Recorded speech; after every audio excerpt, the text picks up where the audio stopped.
Go.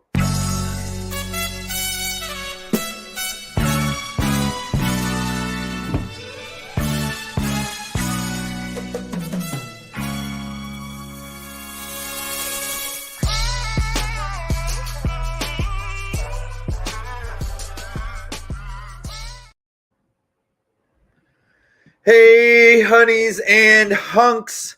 It is a new episode of Hardcourt Honeys. This week, we always have our tech-savvy guard, Jade Auxiliary Things Johnson.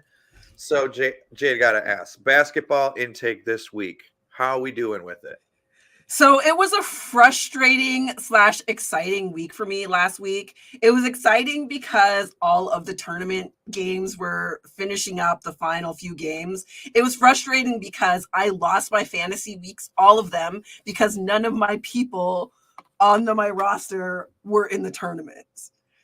And it was so frustrating, especially in my paid league, because on the days that my team actually had a full schedule, I rocked my opponent. So if we had been even all week, I would have won. So I'm just like, and it was my third week in a row that I lost. 2 weeks ago, I lost by 4 points. 4 points. So yeah. I gotta ask.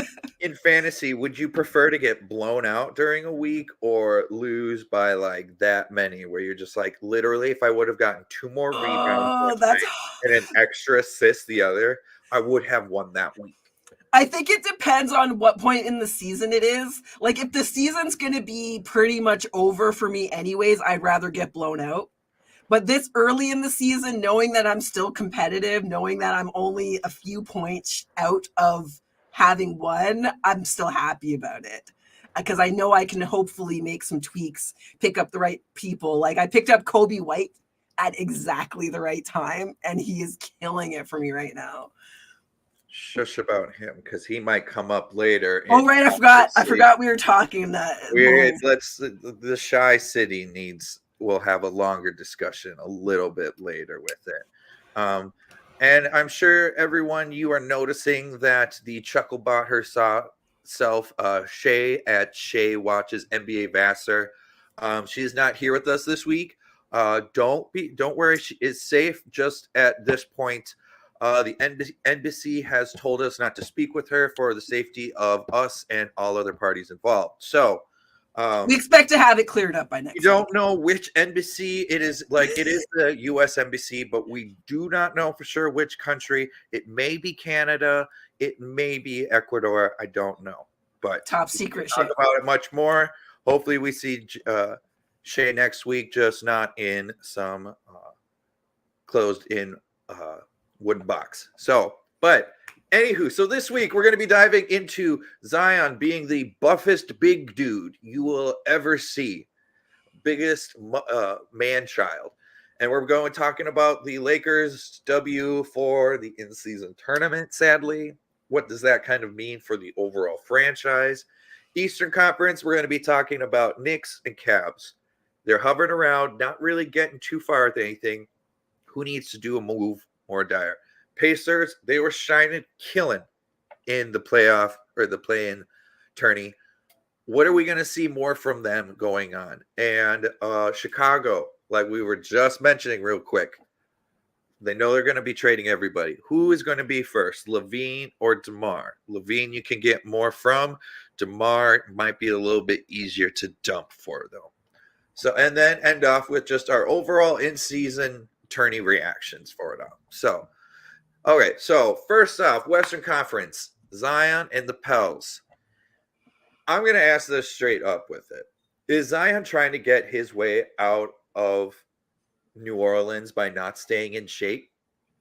I don't think so. I think that's a lot to put on him. I think also Zion's a professional, I think.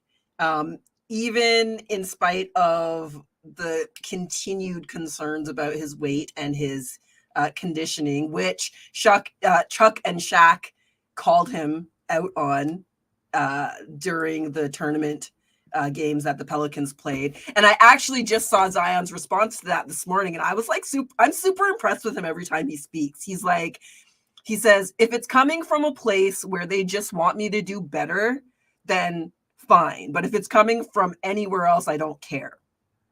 And so basically what Shaq and Chuck just said was that, look, we both struggled with this when we were younger with our conditioning. We both been through this. We see this in you because we've been there. We've done it. This is what you're going to need to do. So I think coming from a place like that, I think he needs to listen. Like when it really comes down to it, when you've got guys like Chuck, one of the best basketball players to never win a championship, unfortunately, and Shaq, we know what he did. And I don't know if you remember this, Taylor, but back when we very first started the show, right during lockdown, we had an episode about dynasties, and Samantha, who we had on that show with us, Oh yeah, Samantha, call out. knew Shaq's high school coach. And I remember her saying that they all thought he was going to be the best to ever play basketball. That was the trajectory he was on. And the only thing that stopped him from that was not taking his conditioning and his weight and his body seriously. So, like, if you're Zion Williamson, I think you kind of have to take notice, especially because I do think they're coming from a good place with that. Well, and Charles Barkley, if there's ever a player I've been comparing Zion to, it is Charles Barkley. Yeah. Undersized, incredibly strong, incredibly quick big men that can take over. Yep. And like Charles Barkley infamously gained like 8 pounds draft night because he didn't want to get drafted by the 76ers. And that was his entire, their big issue was your weight. And he's just like, well, okay, well, let me take care of that for you. He hit up a McDonald's and stuff like that. So like he was like at 300 pounds almost. That's Shaquille wild. O'Neal at his largest in LA, Shaq has even said almost 400 pounds. Like for sure. He had to be. So he had to be. Zion, I honestly think this is coming out of, yes, they come off as very aggressive with it, but sometimes that's who they are, switch though. Kick in the ass. For sure. And also that's who they are. Like Shaq and Chuck are not gonna pull punches. That is not their brand. That's you get Charles what you get. Barkley. He's right? Both of them are international treasures, and we all know what they're gonna say. We're all gonna be like, yeah. Except for sometimes they sound like dumb AF. Oh well, but we forgive them for that. We look a little bit above that. But how, if you're one of his teammates, how would you feel of him never being officially in shape?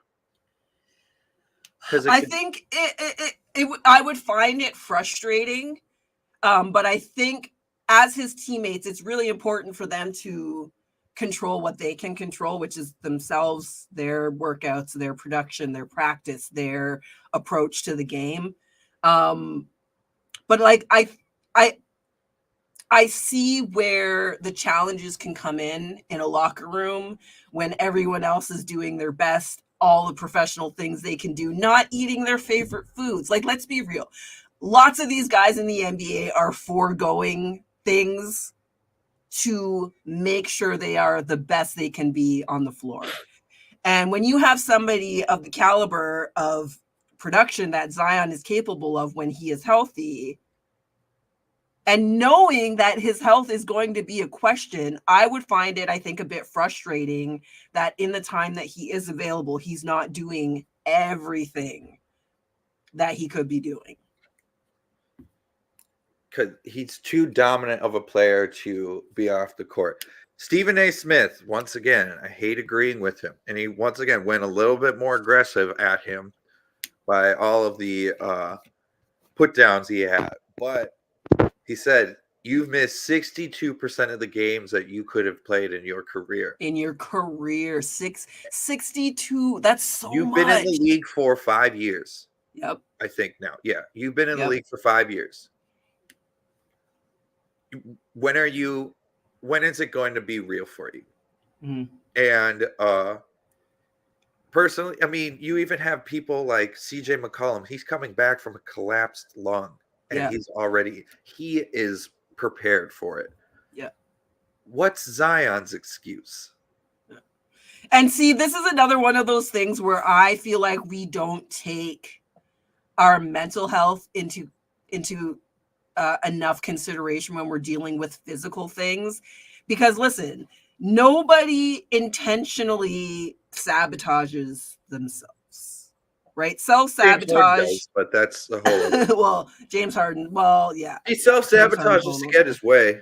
To get his way. That's a different thing, right? For in Zion's case, like, so people look at things like eating or what you choose to eat as being just a decision. And if you're not making the best decisions, it's just a weakness, but it's not always that cut and dry.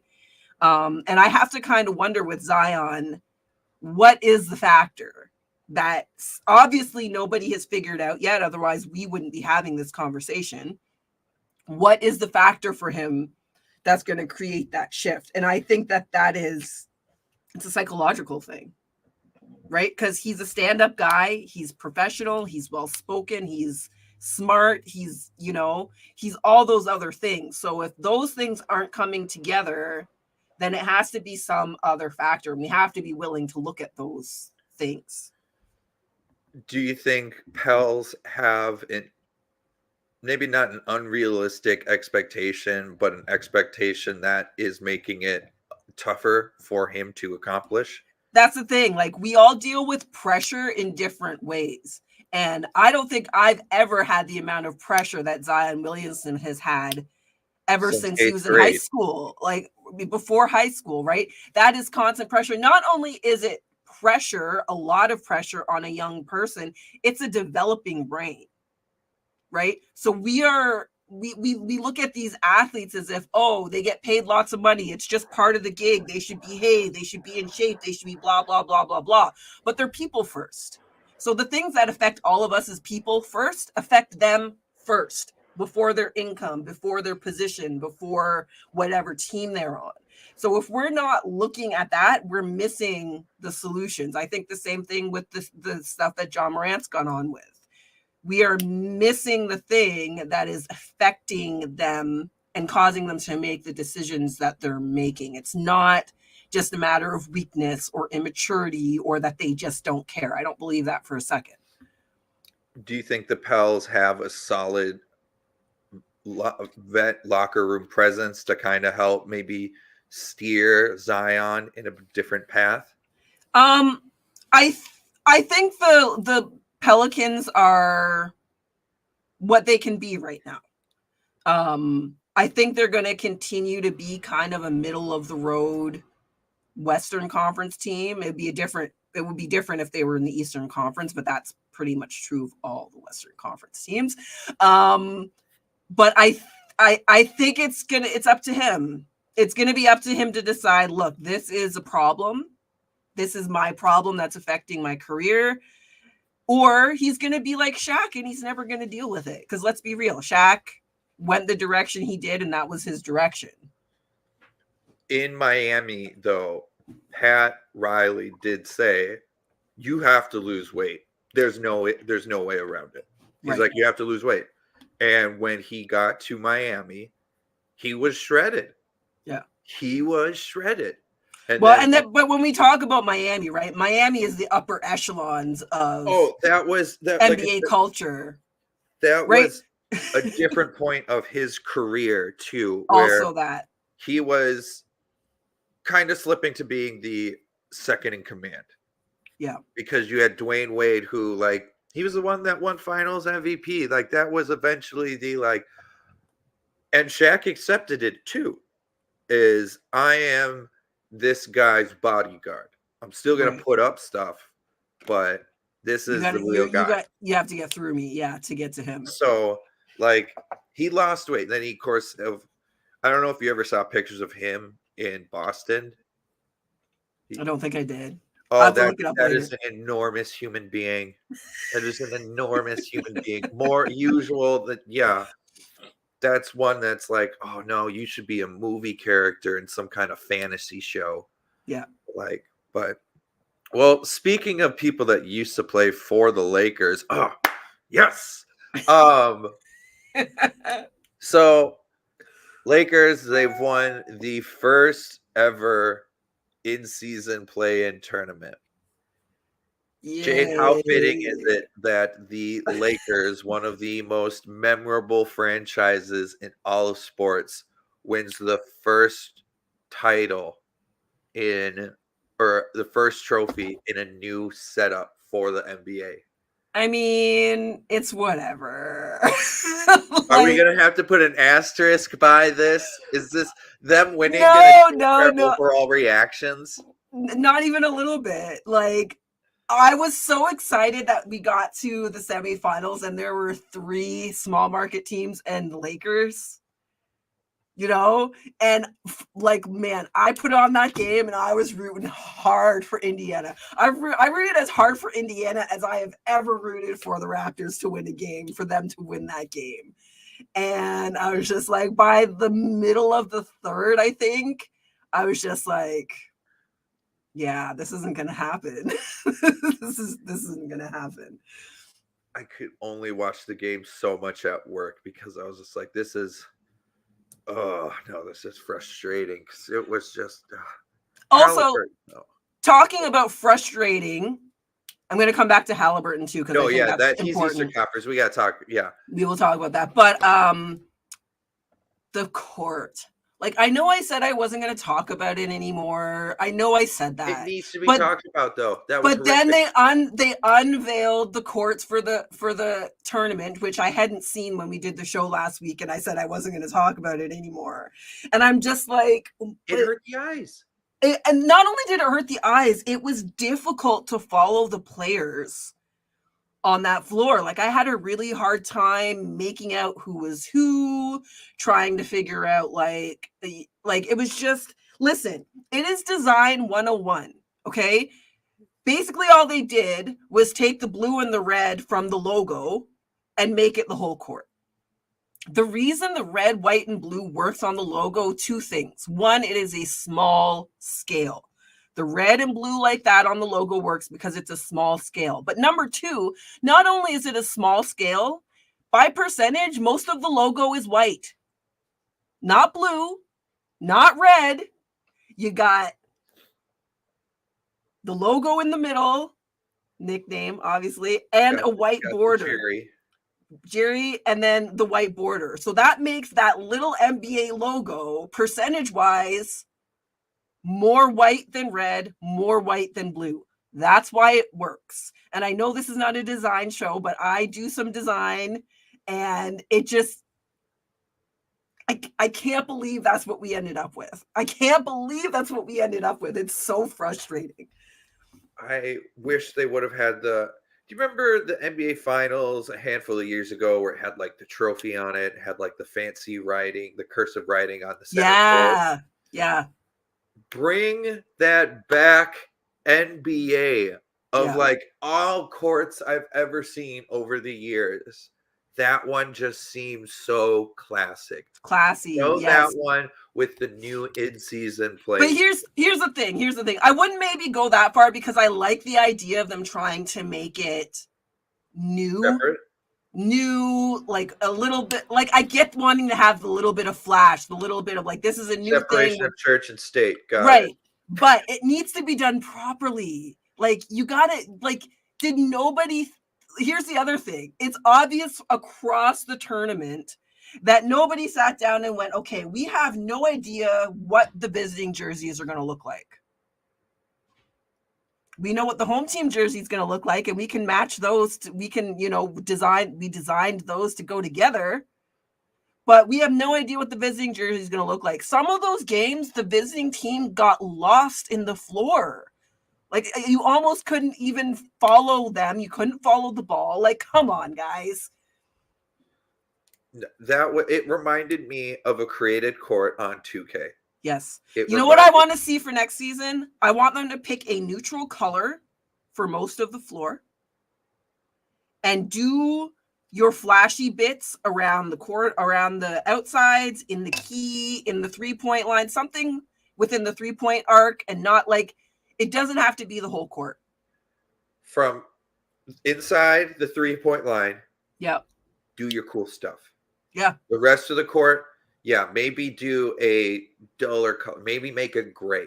Gray, or even like the Charlotte Hornets court, they add interest by having 2 different colors of wood to make their honeycombs. Different right? design. Exactly. Do a different design on the court. It's interesting. It's visually impactful. It is on brand, and it is beautiful. It looks great.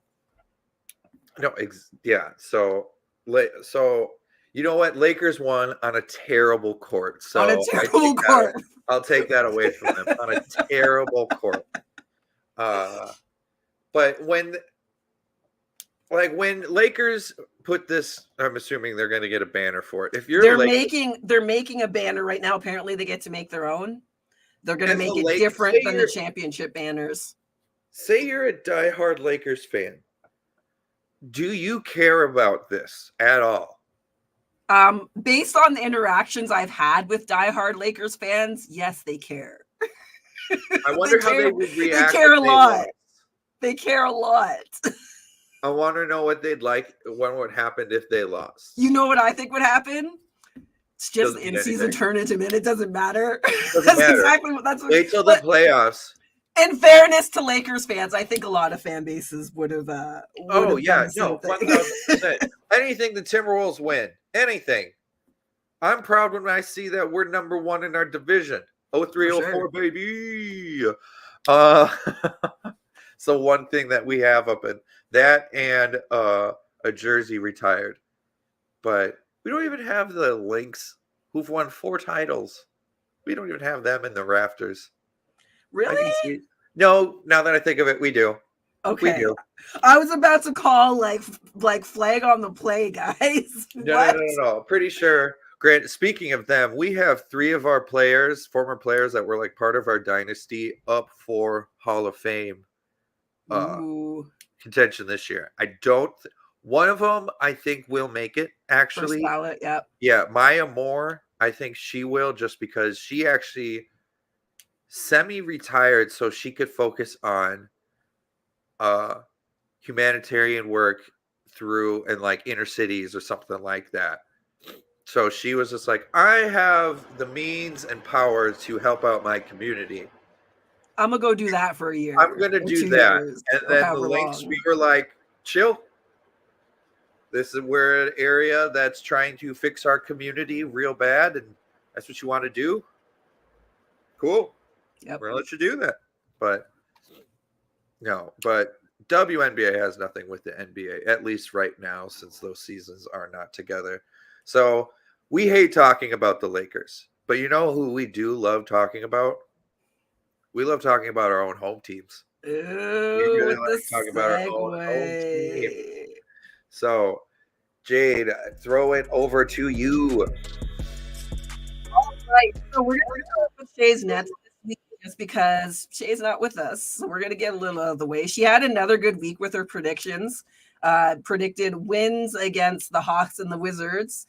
And her loss to the Kings turned out to be a good week for her, just for the Nets in general, because they went lossless this week. And the Kings are a good way to start a West Coast road trip. So good for Shay, up at 736 on the season. We also got her predictions beforehand. We'll add that brings her win totals up to 12. So she's 29% of the way to the wins that she predicted for the team at the beginning of the season. Good for Shay. I'm coming in dead last this season. I know this already. It's not going to be a good season for me in predictions. But Shay did give us her predictions for next week from her secret location. So she is looking at it's a rough road trip going out west. She's got tomorrow at the Suns, Thursday at the Nuggets, Saturday at the Warriors, before closing out our week, our Tuesday through Monday week against the Jazz. Initially, she had called these all losses, but I was like, Shay, the Jazz are like way worse than the Nets. I think you can predict, like, the Jazz are 7-16 right now. They're sitting at 304. So she did amend it to say a win against the Jazz. And who knows, hope maybe they'll carry on some of that momentum from that Kings win and pull out one against the Nuggets or the Warriors or the Suns. We'll see how that goes. We'll talk to her about that next week when she is hopefully back with us.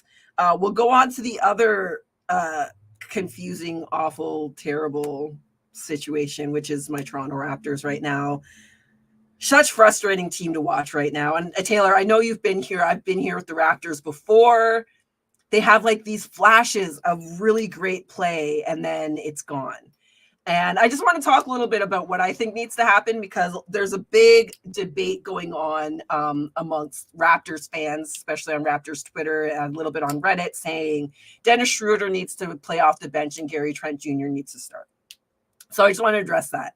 I don't think that's the solution. I really don't think that's the solution. First of all, their season averages are almost identical, except for Gary Trent Jr.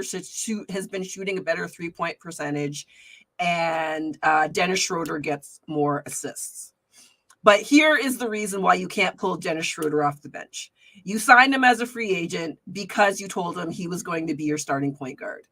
You can't start having him come off the bench a quarter through the season. It's a terrible precedent. The optics are horrendous.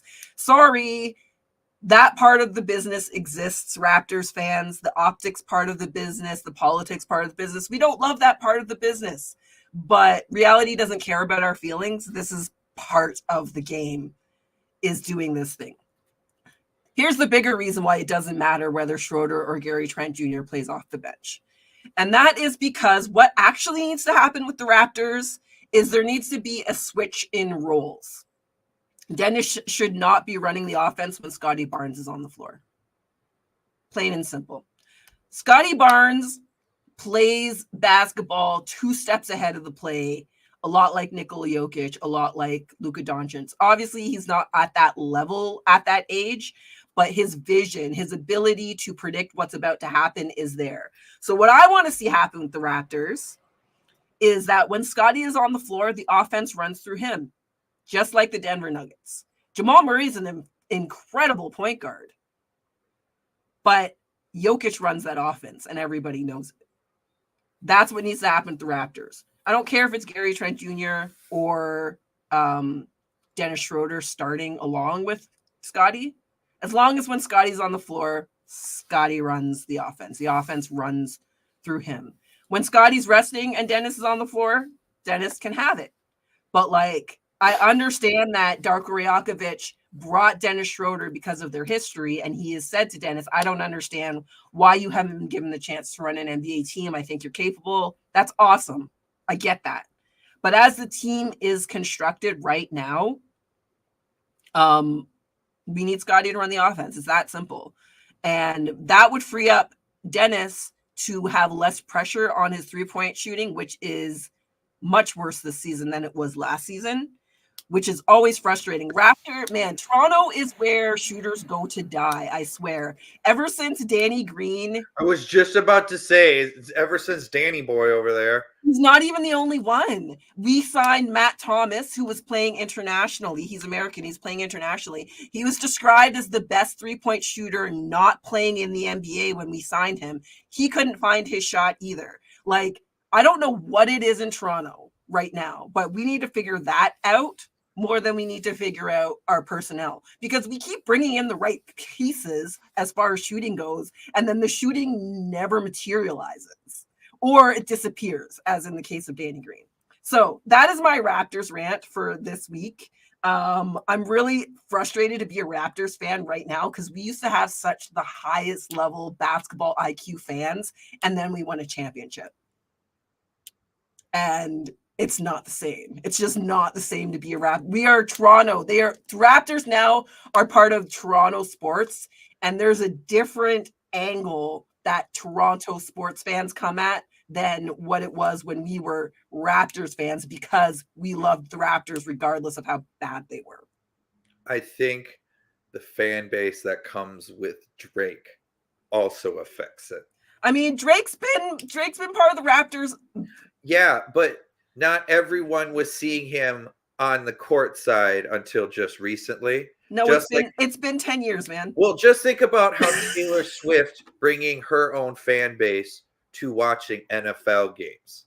Sure. You don't have every single Drake fan isn't an NBA fan, but Drake's a fan of this, so I'm going to be a fan of this. I would agree with you. Weather fans. I would agree with you if it had happened that way, but it wasn't Drake, because Drake was around when we still sucked. Drake's been part of the Rat. Like, he grew up watching the Raptors. He's from. Was he as big as he was when you guys were struggling? Yeah. Oh yeah, he was a superstar by the time they officially. Yeah, no, it was the championship, because it was all those people that will not watch a team that's not winning. Right? It's all those players, it's all the people that didn't even start watching the Raptors until they were on that playoff run that resulted in a final, that is skewing the IQ of the fan base. And I'm like, I'm sorry, you guys, like, I'm happy to be a Raptors fan, but I got to call it as I see it. And like, some of y'all sound crazy. Like, you obviously do not understand the game of basketball. Sorry, not sorry. Okay. I just thought Drake fans can be pretty insufferable. Yeah, well, I personally don't think that's where it's coming from, but so we're gonna move on to the Timberwolves. I spent longer on the Raptors than I intended to, but I forgot that I wanted to vent about my fan base. So we're gonna go to the Timberwolves. Great week for the Timberwolves, undefeated, 3 wins, 0 losses, including a win against the Pelicans, which Taylor, you thought? No, I got them all right because I lost to the Pelicans. I thought you guys beat the Pelicans. Nope, we were on a 6-game losing streak, and we once again got sandbagged. Okay, my bad. Apparently, I was much too late at night when I was putting this together, and I did not read that right. You are correct. All right, so you did get your week all right. Also, I will say they shot 40 free throws, and we shot 19. Like, I've seen that a bunch of times in a bunch of games this season, and I've said it before, I'll say it again. I don't see any way that a single basketball game should ever be that lopsided in terms of free throws, ever. And it happens all the time. It's happening across the league, where one team is getting the line 10 times, and another team is getting 2 times, 3 times, 4 times that many free throw shots. I don't get that. I got no problem. I do, but I don't. I got no problem of it being like 10 free throws to like 18. Right. I'm okay with that discrepancy because that's realistic. Yep. This is like Hack-a-Shaq. Yeah. This is Hack-a-Shaq numbers. When I saw highlights of it, I'm like, this is garbage. And you can't even point to like, oh, it's LeBron playing, or it's Steph, or it's, not that I agree that should ever happen either, but at least there's a precedent, right, that the NBA has set over a long period of time, that your star players are going to get better calls, your superstars in the league. Like, we're talking about the Pelicans. We don't have Ant right now either. Right. And I'm feeling that too, because I have him on one of my rosters, and that, man, I miss him. Man, I miss when he's playing. So that's last week. That brings your win totals to 17 of 46 that you predicted on the season, 37%. This is going too fast for me. I don't like it. It's going really fast. So one of 2 things is going to happen. And I know we wanted to talk about this a little bit.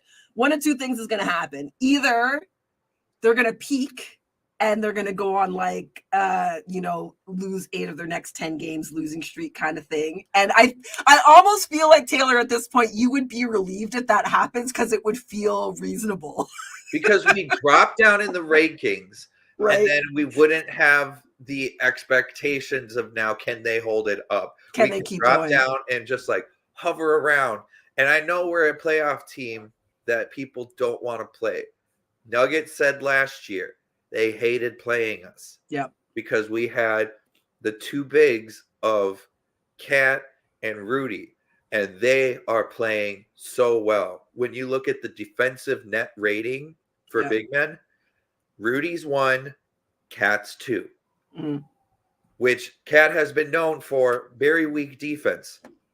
He's able to do a little bit more and less in the fact where, okay, when we switch to the, and I have to, like, there's a pick and roll and like I switch to the outside, I can at least trust if I get blown by, I don't have to do the risky try to go for the block and then hack the person. Right. I got Rudy right there that does they do the run and kick out. Yep. Oh, Rudy's right there. Can't. Usually that would prevent Rudy's block per games numbers drop. He's almost at 3. He's almost at 3 a game. Damn. He's second or third in defense or just rebounds per game total. He's been getting like 15 points a game for us too. Like, this is what we traded for. Exactly what you traded for. This is how we are doing right now. This is what Tim Connolly had in store. Yeah. And this is one of the other things that frustrates me about basketball fans, NBA fans, is sometimes things take a beat to come together, right? Like, there was so much talk at the end of last season about how they made this big trade to get Rudy Gobert and it's not working. It's not going to work. It's not working. It's like, dude, it's halfway through the season when that trade happens. Well, or was it an off-season trade? It was an off-season trade, but they didn't play together hardly at all. Cat was out 57 games. Right. And then before Cat was even out, Rudy was out with some knee injuries. Yes. So what then they played like the combination of Ant, Cat, and Rudy with the playoffs was like 25 games. Yeah. They played like that's insane to be like, oh, it's not gonna work. Like, they didn't anyways. And Mike Connolly too. Mike Connolly, Minnesota Mike.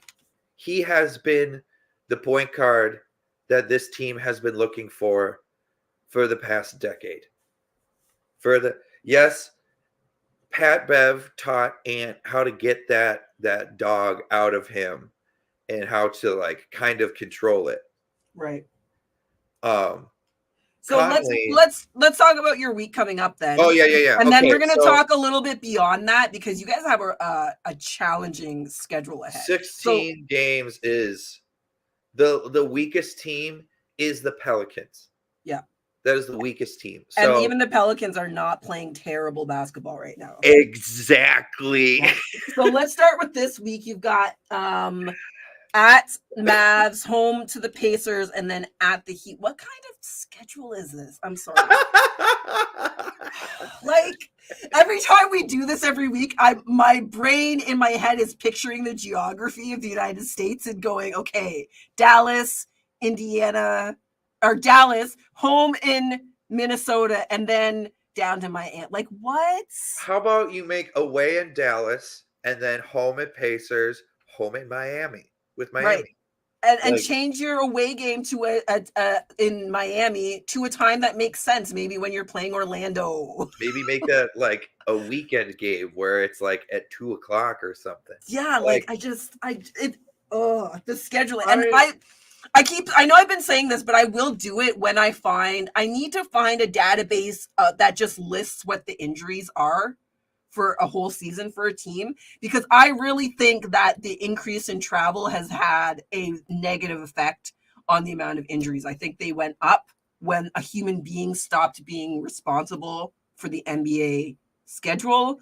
I need to quantify this at some point, but it's just such a big project because it's been years now. I think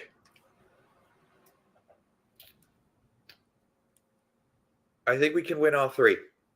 All right, I like it. Especially if we have Ant back. We got McDaniels back. He can be all over Luka, and then Ant can be all over Kyrie, or vice versa. Assuming Kyrie's playing, I don't know that he will be back from getting fallen on. They don't have a big. Although Lively has been he's been doing great. Doing work for That's them. a rookie. True. He's going up again. Like when we were playing the Hornets, there was even a clip where Cat said, you could see reading his lips. It was like something on the lines of, let's eat these guys up. Eee. A bird just hit my window. Oh no! I thought I heard like a little something. Oh my god! Aw. Oh my god! The bird just hit my window. The joys of live Oh, streaming, the ladies and joys of gentlemen. me moving out of my apartment. Okay, so let's talk a little bit about what the Timberwolves have upcoming, kind of like right into the new year. Because, like, dang, after you guys see the Heat, your following week is Sixers, Lakers, Kings. The week after that is Thunder, Mavs again, Lakers again. You got the Knicks, January 1st, the Knicks, Pelicans on the 3rd, Rockets, Mavs again. Like, are you having all of your Mavs game the same, like, month? And then Magic, Celtics, and then Trailblazers, January 12th. So, like, some of those teams, I don't think they were expecting them to be as good as they were. Like I agree. OKC. Yep. I don't think they were expecting them to be 3rd in the Western Conference. Yeah. I don't think they were expecting the Pelicans to still be a threat like they are. Like, there are definitely some. Orlando, man, Orlando looks great. But like they're like a real basketball team. Banchero went out with an injury. Oh, it looked like, I think it was an ankle injury. Had to get helped off. Definitely was one of those things where you saw him sit on the bench and he just, like, you see him like smack it. And I was like, oh, whenever you see the player smack a chair or something, that's when you know they are in pain. I'm trying to see if there's any updates on his injury quickly in the news. Injury scares and win over Cleveland 17 hours ago, blah, blah, blah, blah, blah. So, like, it doesn't look like there's any information on whether it's going to be long-term, whether he's going to be out just yet. But it's really important because, like, I am not convinced that Orlando is ready to continue their momentum without him. Right? Yeah. Teams have different stages. And right now, I think Orlando is in the stage where as long as Banchero is healthy and doing his thing, they got a chance. They could beat anybody in the league when they play the way they've been playing. My question is, are they a team that's ready and capable of winning without him? So that will be interesting to see. Yeah. I know you wanted to get mine, and Shay's not here, but my take on the Timberwolves. I think if I was a Timberwolves fan, I would feel a lot like you feel, where it's awesome that you're first in the conference. It's awesome that you've been playing well. The league. First in the league. Fair enough. I always just break it up. That's what makes me scared even more. Don't put us first in the league. But I mean, at some point, you have to believe that your team is ready to be that team and be in that place. Give me after All-Star weekend. This is the thing. So that's what I was going to say. Having looked at your upcoming schedule, if they get through to the end of the first week in January and they are still winning at the same clip, they're still beating the teams they're supposed to beat, they haven't gone on a 3 or 5 or 7 game losing streak. If we can avoid the 5 games losing streaks or something like that. If that happens by the end of the first week in January, I'm ready to sign off on the Timberwolves. What happens in the playoffs is always a different thing. I'm never talking about the regular season as something I think is going to apply to the playoffs. I always look at those differently. But in terms of what they're doing right now, like another team in the Western Conference, they have to start winning more to catch you. You know what I mean? Like really? the Thunder too. I mean, like significantly. That's how the scheduling works, Jade. I mean significantly. You guys have to go on a losing streak, and people have to win at least 3 games. No, I was going to say we actually have a solid difference. Yeah, so the Thunder are 2 games back. The Mavericks and the Nuggets are. The Mavericks and the Thunder are 3 games back. The Kings and the Lakers are 3.5 games back. And then you get to the log jam in the middle, as we're growing accustomed to in the Western Conference, where the Rockets, Clippers, Suns, and Pelicans are all 5 games back. So I think this might be the most important stretch for the Timberwolves season is this next like 3 weeks, 4 weeks. If we can go, because I think that's like 16 games or something like that. Yeah. If we can go like 9-7. Yep. 9-7, being a keep us shape. above 500, and that at least shows we're beating good teams. Yes. We're not getting all of them, but some of that is like Eastern Conference, so we don't have to like some of the losing in the Western Conference. So say to Dallas, say we run into them in the playoffs. Yeah. That affects us. Absolutely. If we lose against Eastern Conference teams, dang it. But as long as we're winning against Western Conference, we deal with them all year. For sure. So we're going to leave it at that for home teams. We're going to keep a close eye on the Timberwolves because, frankly, as a show, they're the best team for us. So it's nice to talk about winning for me right now, especially as a Raptors fan. But we'll send it back over to you, Taylor, for. Okay, we're hitting up the Eastern Conference now, the conference that I don't care about because it doesn't apply to me. I kid. I care about all NBA. Well, all right, so we're going to dive in. We're getting to that point of the year where we're getting a quarter way through, and teams are kind of finding identity or in the spot where, okay, we have to make a move quickly or else it might be too late. Two of those teams are both in the Eastern Conference, Knicks and Cavs. Who needs to make a move more? The Knicks or the Cavs at first, Jade? Oh, that's hard. So I've watched the Knicks play a couple of times this season already. And the Knicks are a team that, like, they're a good team. But I don't think that as a team, they are greater than the sum of their parts.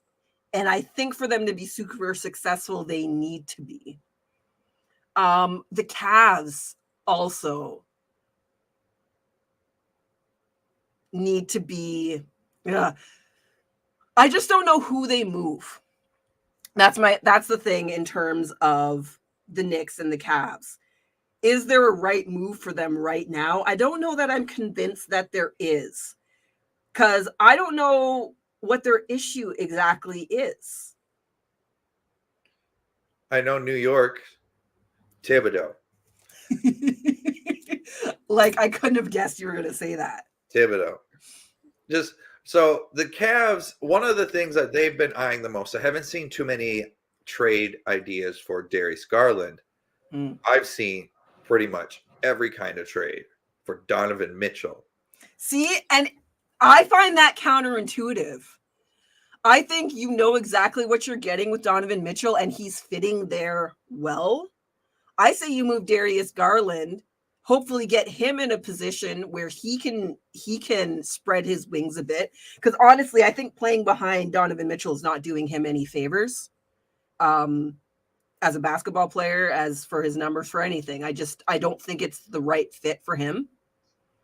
So if I was in the Cavs position, I would be keeping Donovan Mitchell and looking to move Darius Garland.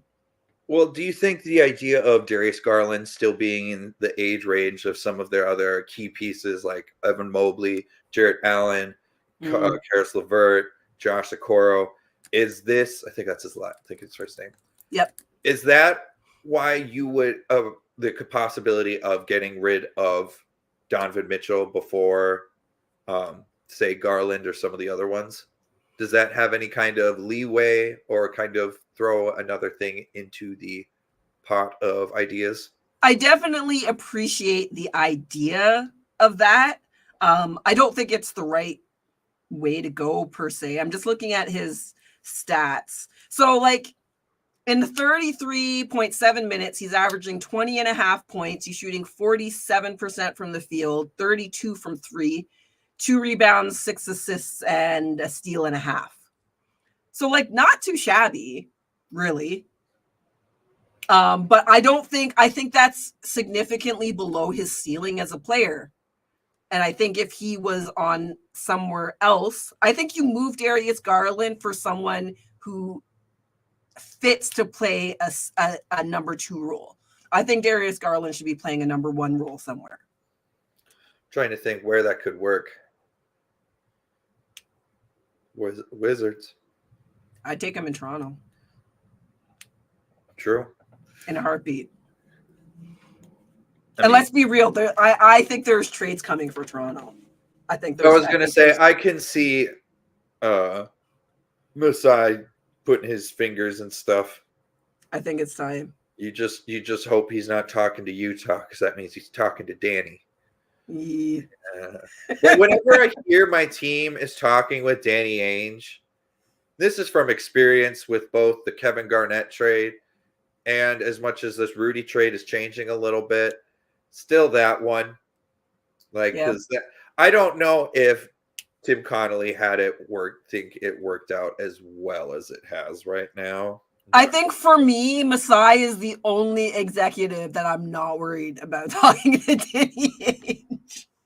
Like, I'm not worried. I'm not worried that Masai is gonna get the wrong end of a Danny Ainge deal. I wouldn't be worried if you had Daryl Morey though either, because he's sleazier. True. So, like, that's the only way that I'm gonna trust you over Danny Ainge is if you're sleazier. So in terms of the Knicks, I think the Knicks need one more season. I think the Knicks need to keep where they are for one more season and see what happens when it comes playoff time. I think it's a little bit too soon. Because, like, if you're going to make big changes, you're talking about moving on from Brunson, who obviously is not going anywhere. He just signed that massive deal. Julius Randle or RJ Barrett. If you're talking big moves, those are the guys. I don't think it's the right time to split those guys up. I think they need a little bit more run. I think they need another season. I think they need this season to see where they end up. And if things don't go the way they want, I might start looking at it in the offseason. It's like we mentioned either last week or a couple of weeks back, Stephen A. Smith, and we said we all agreed. They always have the second best player on the court. Yeah. Every single time they go on the court. Like, that's not necessarily a knock, say, like on Brunson or Randall.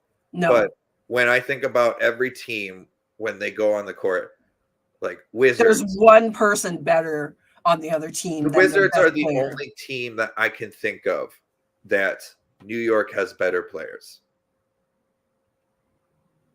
Yeah. Yeah, I think you're right.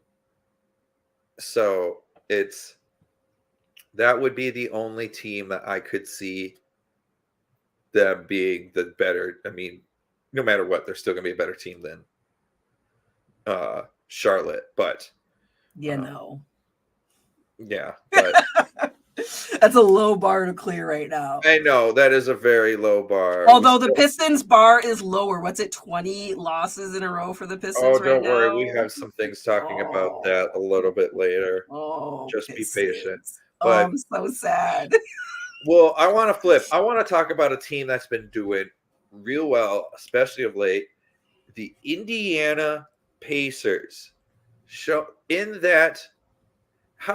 how important was that the in-season tournament for that team right now? Especially because it kind of put them on the map. It definitely put them on the map. People are definitely taking notice of the Pacers, as well they should. But I'm going to say this. I think them losing the tournament is going to be the most important thing for them. Because now they've been in a playoff type atmosphere. They've had to compete against a more experienced Lakers team that has won a roster that has finals together. Obviously, LeBron with all the finals appearances for 10 years, So I think them losing this tournament is actually going to put them on a better trajectory when it comes to be playoff time. Because now they've been in that high pressure situation. They know what it feels like to lose, which means now they know what that step is that they need to take to win when it comes to a 7-game series, when it comes to that atmosphere, the extra pressure. So as much as I really wanted them to win, like I mentioned earlier, I think long-term, it's going to be better for them that they lost. And how important was this just in general to the franchise of the Indiana Pacers? Because it's been They've been kind of quiet over the past few They've years. been quiet. They've had so many, they went through the years with Victor Oladipo, where that didn't ever come together. They had Sabonis. They had all of these really promising pieces. And Indiana is such a basketball state. Yeah. Basketball's huge. So I'm really happy. I'm happy to see Indiana relevant again. I remember I loved watching Indiana play back in the day when Reggie Miller was still playing. It's great. It's great to see them be relevant, be exciting, be, a team they're a team to watch. Tyrese Halliburton is the truth. And he's one of those players that I almost feel like, does it even really matter who you put around him? I don't think it does. So, it's a good time to be an Indy fan for sure. Who would you want more as your starting point guard? Halliburton or LaMelo? Halliburton, just because I'm worried that LaMelo's going to be injured all the time. Just because I was just thinking that because LaMelo does have the defense. He does. That is true. I'm glad you mentioned that because he's got the defense. I remember the length of his older brother. Yeah. JJ Redick was saying that the Indiana is so good at offense that I don't think they really need to get better at defense. And JJ, I love you. I agree with almost everything you say. I can't agree with you on this because the Lakers showed that Halliburton can be shut down in that tournament finals game. And if Halliburton gets shut down, because it's not just that Halliburton scores lots of points, he gets lots of assists. He has assists. He's leading the league in assists. He has multiple 15 assists, 0 turnover games this season. So that's a problem that they are now they know what they have to figure out. And they got to figure it out in the in-season tournament instead of having to figure out in the first round of the playoffs. Especially when you're playing good teams. So it's not like, oh, we're playing a bad team, so we can't necessarily figure out. You're playing Detroit. You're just like, well, literally anybody on our team can go off on whatever. Yes. We're going to have Bruce Brown going to drop 28 on them just because it's just that kind of game because that always seems to happen with it. But no, I realize though the Pacers are a team similar to Denver as I put it, because if you prevent Jokic from getting that double-digit assists, you stopped the team, like maybe Murray, but you stopped the rest of the team. The rest of the team, if you prevent Halliburton to get at least 8 assists, if you stop him from doing that, I can guarantee you've won that game. Right, because if you prevent him from 8 assists, that's at least 16 points, probably more because Indiana shoots a crap ton of 3-pointers. Exactly. You take the ball out of Halliburton's hand and make other people do the work. Yeah. So that's why I think losing was good for them. They have been exposed, and now they can work on figuring that out for the rest of the season before playoff time. Well, speaking of teams that need to figure things out, but will not be there for playoff time, we talking about them Chicago Bulls and how they have 0 Matador for them right now to control them. Nice. So the biggest things have been put on is pretty much everybody is on the trading block. Biggest names there, LaVine or DeMar. LaVine, you can get more out of. DeMar might be a little bit easier to unload because of his contract. Pretty sure his contract's expiring. Yeah. So if you are Chicago, which route would you go? Get the higher chance, or would you rather get the stuff that you could get out for sure? I think if you're Chicago, you move them both and you rebuild all together. With around Kobe White?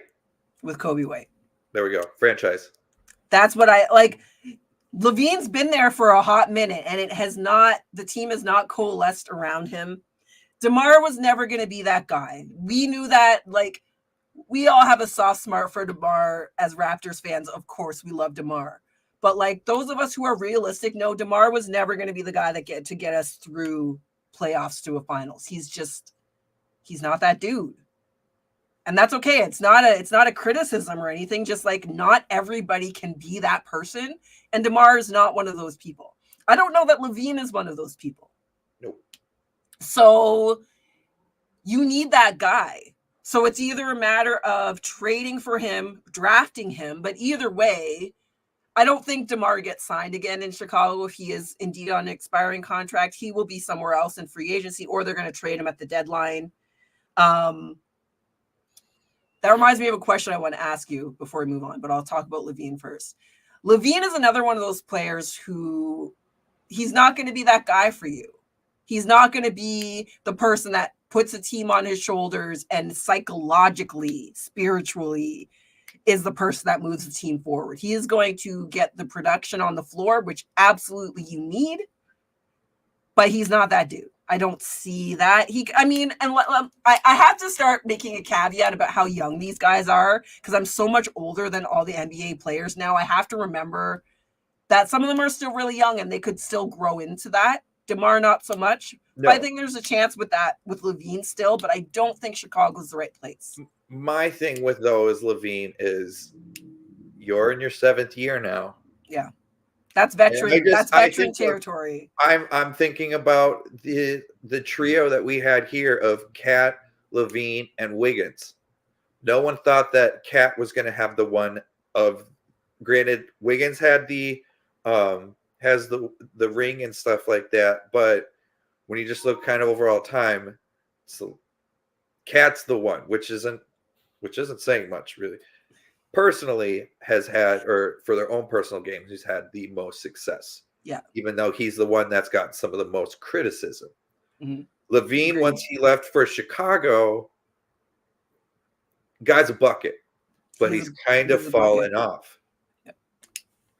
But also, I don't watch him enough, and it's just something that I've seen from the growth of those 3 players over the years. Mm-hmm. So, sure. All 3 of those guys, phenomenal talents. None of them can lead a team. Yeah. Which now, looking back at that, Timberwolves wouldn't have won with that trio. It would have been OKC all over again. Yes. And not to be like, just to be clear, we're not bashing the players or saying, this is just the reality of like the personality matters in the role. And they don't bring those kinds of personality. They're not naturally that guy. No. DeMar DeRozan, I've always called him the A- player.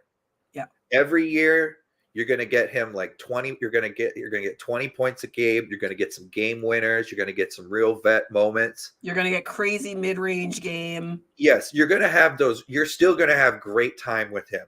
Yeah. But it said like A-. He's not going to. There's something missing.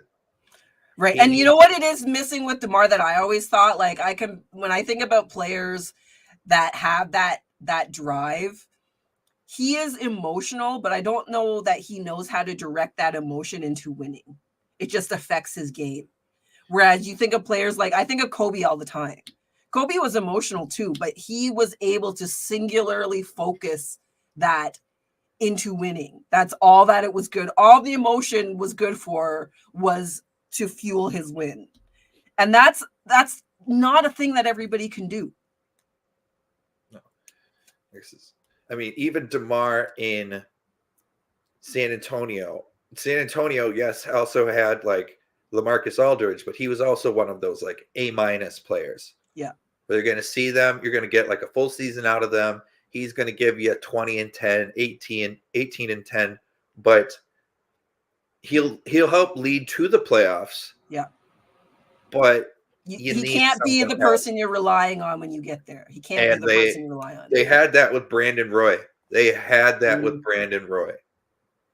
What they had, what San Antonio or Portland had in the early 2010s is what we have now, except healthier, because they had Greg Oden. Greg Oden could never get healthy. When he was healthy, the guy was a full beast on the court. Mm-hmm. He was Rudy Gobert before Rudy. Except stronger. And a little bit more post game. But we're not talking about them. So we're thinking, moving them both, who's going to get moved first? I think Ugh. I got to go with LaVine. I think he just has, at this point in their careers, LaVine has more upside. I'm thinking DeMar after this season, I think will get a much smaller contract and is going to switch to probably, I don't want to say a bench role, but definitely one of those roles where like we don't need you all the time. No, unless he gets traded to Detroit. Something keeps hitting my window. Really? Something keeps hitting my window. Someone throwing pebbles? I don't know. Oh, well, but all right. Well, speaking of different reactions to stuff, we're going to do our last final take of the in-season tournament with what we love, what we hope to change differently, just everything overall with it. So, Jade, we've already know about the courts. We've already gone over the courts. But as an overall reaction from getting the Las Vegas involved with it too, making that fun, to helping small market teams like Indiana get put on notice. So overall, what is your yay, nay? It was good, but I do this. Like, what's your overall? Yeah, I think overall it was a resounding success. Like, I have never seen such good basketball in November. I don't think my entire life as an NBA fan have I seen such good basketball in so many different games in November. It was crazy. I just want to see, like we talked about, I think last week or the week before, make it mean something to the organization, not just money for the players. That's what I want to see. Some draft consideration, and not just for the winning team. I think there should be something for all the teams that made it to Vegas. And I think there should be something for all the teams that won their group rounds. Maybe not a lot, maybe not a huge, but something. Give them something for caring, for making your tournament a success. Give them, the organizations, something. Because Wolves went 3-1, but because the one loss we had was a blowout loss. You lost on the differential. We lost on the differential. Yeah. Because one of the games was also we won by 3 points. Okay. So it's one of those things we're getting the wins. But when it comes to the in-season, or it comes to the tournament-wise, it means jack. Right. Because no, that's why the in-season tournament has broken the unspoken rule of once you're up and you have the ball at the end of the game, you hold it. Yeah. You don't jack up the score. Players didn't understand it at first. True. Yeah, you do the friendly sportsman-like thing, and you just eat the clock and dribble it out. No, you need points. No, you take if you got that open three. Yeah. Take that open three. I would honestly. That's what if I were a player, I would have gone for the 3 just because I'm not necessarily going to make it. Right. And so I wouldn't want to completely penalize the other team just because of it. I want to help my team, but at the same time, like I said, that's still that unspoken rule. Yes. So you still got to kind of respect it. I'll take I'll take a worse. Some players still get hot about that too, like the opposite team scoring points at the end of it. Exactly. That's the other thing. That if I said, I'll take a bad shot for you guys, but I'm still gonna try to make it. Yeah. I'll take the longer 3-point range. I'll take the Damian Lillard 3-point shot. I'll take it. If I make it, great. If I don't, okay, well, there you guys go. But so overall, resounding yes, we have our issues, courts. But I give it a 8 out of 10. I was going to give it a 2 out of 10, and it has flipped the script for me so much. I think it also helps because Indiana was in that ending game. Yes. The other thing, I'm going to give it an 8.5 out of 10, and I'm giving the extra half a point because I got to see Shaq and Chuck roast Stephen A. Smith live on television. That itself I'm could good. have been I'm good sports for the moment rest of of the this. year. Oh, it was amazing. It was amazing. It was one of those things that every basketball fan has been waiting for. To Oh, it's TNT awesome. crew to tear the ESPN crew apart, because ESPN crew only wishes. They don't belong on the same They only stage. wish to be the only person that I would want to like, that I can think of off the top of my head that I'd rather want in TNT over, or that ESPN has, is Doris Burke. And JJ. JJ works Oh, for and JJ ESPN. too. Those are like the two people where I'm Yeah, like, they could keep swing them over everybody to else. TNT. Swing them over. Even the worst TNT people, I enjoy listening to. Yes. Even the worst people, I'm still like, I'll listen to you guys. But okay, well, so I think we've had a pretty solid day, a pretty meaty one, considering we're out with one of our jokesters. But like I said, she's safe, but we can't disclose exact locations yet. But so besides that, we were able to talk about Zion trying to keep himself in check as well. The Pels trying to. Lakers winning it as meaning as a franchise. We're going to avoid the rest of that team because we hate talking about it because they're to get enough attention. And then we swing in the East where we were talking about Knicks or Cavs, who needs to do stuff. Chicago, which do they have to do? Move DeMar, move LaVine, both. Pacers, one of our new favorite teams, just like how the Kings were our favorite teams last year. So at least for me, I'm bandwagoning for Indiana. Totally bandwagoning. Yes. Totally bandwagoning. I will openly say it too. I will say, though, there have been years where I was a really diehard fan. Jermaine O'Neal, one of my favorite players. Shout out to him with the stripes. But all right, now it is time for the fast break, where I come up with 3 questions that Jade has zero knowledge on. Granted, this week it is just Jade. But so this the first one here. This involves the Wizards, the Spurs, and the Detroit Pistons. Ooh. How many wins do these teams have Combined right now? their past 50 games? Oh my gosh. A, 4. Ooh. B, 1. C, 8. Or D, 6. I'm gonna say, damn, this is rough. 3 teams, and they only have a maximum of 8 wins in their past 50 games combined. I'm gonna say 6. It's 1. No, really?